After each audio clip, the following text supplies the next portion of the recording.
Okay, disregarding your objections to the actual question, what do you bring to the table?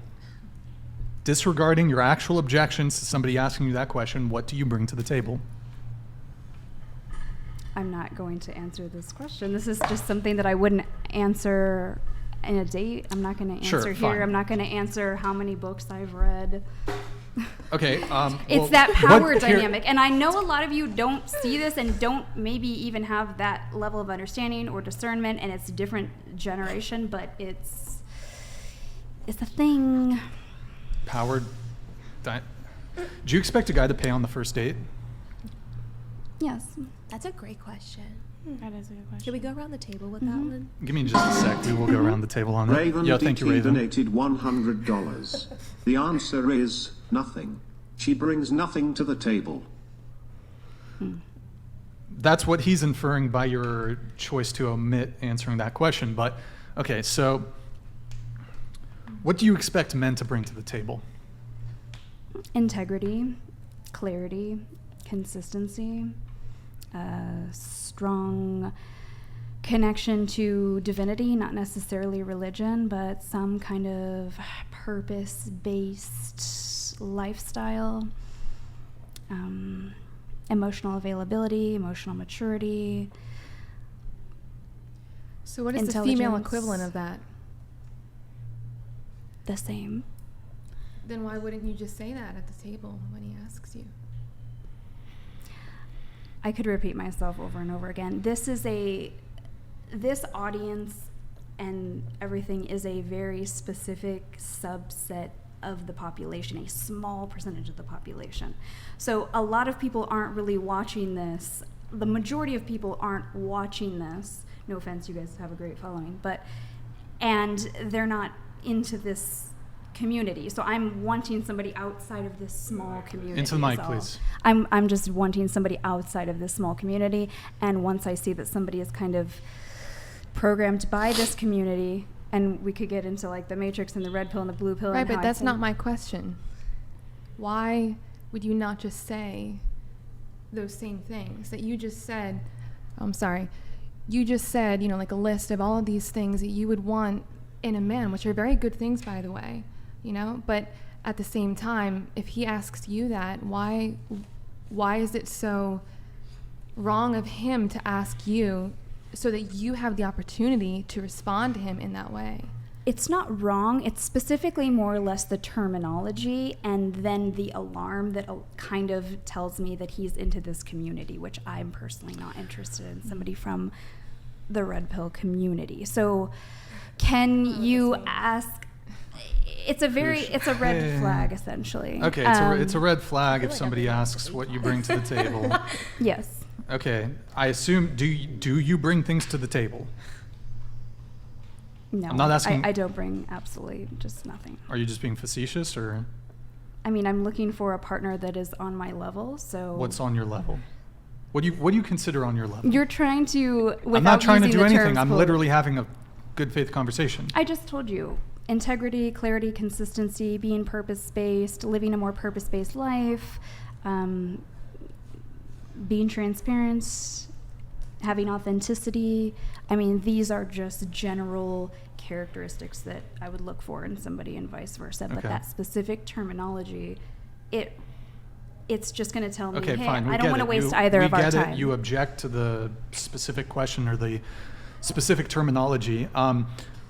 Would you want a guy to, you said you had a kid, would you want a guy to like pay for a babysitter so that you could go on a date with him? Or would you handle that? As I'm getting to know him, no. But like down right in the down the road? Well, if we're going to become in a long-term relationship that's leading to marriage, we're going to become a family at some point down the line. So would I ask him initially to pay for a babysitter when I'm just getting to know somebody? No. Do you have kids? Yes. Yeah, she has I have a son. Are you married? No. Okay. Is the father in the picture at all, or? No, he's not. So you pay child support? Nope. Wow. Is it like a one-night stand or something? No. Gone wrong? No. Gone pregnant? No. So Okay. I've never had a one-night stand. Okay. Good times. Good times. Yeah. Did you have? It looked like you had another question, or Is this bringing up judgment of shame? no, of no, single no, mother? not at all. No. It's No. just. It's just like, why are you single? Like, is it different because you have a kid, or is it like is it harder? Like, I'm just. I don't know if it's necessarily harder. I just haven't met that person yet. I've been in multiple long-term relationships. But why has it not worked? If like you obtain so much knowledge, like I don't, like if it were me coming to you, it's like asking someone, it's like asking a doctor if the medicine worked and it's not working for them. So it's like how, you see what I'm saying? Like if it hasn't worked for you, how can you guide others? I'm just trying to be Yeah, respectful. a lot of people do feel that way. I don't personally feel that way. I don't feel that every family therapist has to be married in order to give you the same tools that it takes to sustain a marriage. I haven't met that person yet. Right. There's a lot of people have all the tools and haven't yet met that person, and I'm sure I'll get a lot of pushback of, oh, this or that is wrong No, with her. And I mean, right. Not from you, but from the community. Right. To guide a family, But, I yeah. would expect you to have a family. Because you can, or to guide a family to become a family, I would expect someone who has experience and, you see what I'm saying? Like, I do that's have just experience. me personally. Most of my relationships have been around 3-4 years long. Right. So I'm not like, I've never But been that into would scare me. casual dating. That would scare me. I'd be like, holy shit, she's been in a relationship for 3 to 4 years, it didn't work out. Like, That's fine. And then You you see would, what I'm saying? Your, like what advice could you give me? well, if that scared you and you didn't want to come see me, you would probably just want to specifically make sure that you go to somebody who is in a long-term marriage. You know what I mean? Right. Like if that's a specific, some people won't see therapists who only have a master's degree. They really specifically want somebody with a doctorate, and that's completely fine. Yeah, we just have to agree to disagree. Because I couldn't, like, that's like taking parenting advice from someone who's not a parent. You see what I'm saying? Like, it just wouldn't make sense to me. Yeah, to an extent, but there are a lot of people who are teachers who are not parents. There are a lot of people who are family therapists who are not parents, and you're just, I get the Right. I You get get what, the yeah, you get what I'm level saying. of Yeah. understanding, but it's, yeah, and Right. people are of their right to have that. That's completely fine. Yeah. okay, well, this all stemmed from the 1 to 10 rating question. Basically, look, the point I'm trying to make is if you think you're hot shit and you're not, reality is going to slap you in the face. And it plays out a little differently between men and women. As a guy, if you think you're fucking hot shit and you're like obese and a basement dwelling troll and you live with your parents, like, you're not going to go get a Victoria's Secret model. The difference, though, between men and women is that men will welcome the easy access to sex. So you have women who are capable of, maybe they're a little overweight, maybe they're average looking, whatever it may be, they can get with like a guy who's maybe more attractive than them. And unfortunately, a lot of guys are gonna string that type of girl along, and then she's gonna get hurt, she's gonna be like, he doesn't want to commit, or she's just gonna keep chasing after a certain tier of guy.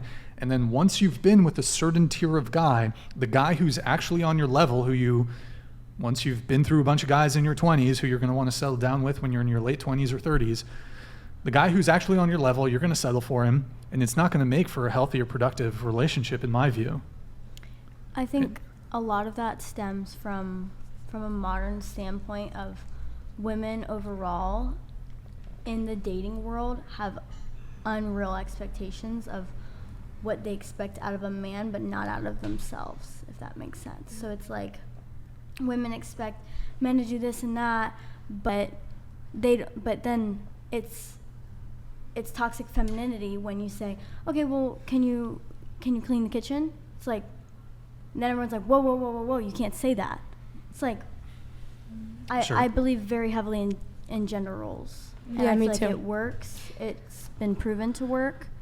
Sure. And I think from a modern standpoint, it's becoming less and less. We're gonna move. Did you have a I final do. thing? To touch on this, I do agree to some extent. Gender roles are huge. I don't like blanket statements. I don't think that they work for everybody, but I think that they're great. But the looks rating thing, I think that we can replace that woman having to chase with the, like, similar to work that I do, healing, releasing chasing patterns, not chasing, having stronger discernment, and only entertaining men that are clear and consistent in their words and actions instead of a physical rating scale. Words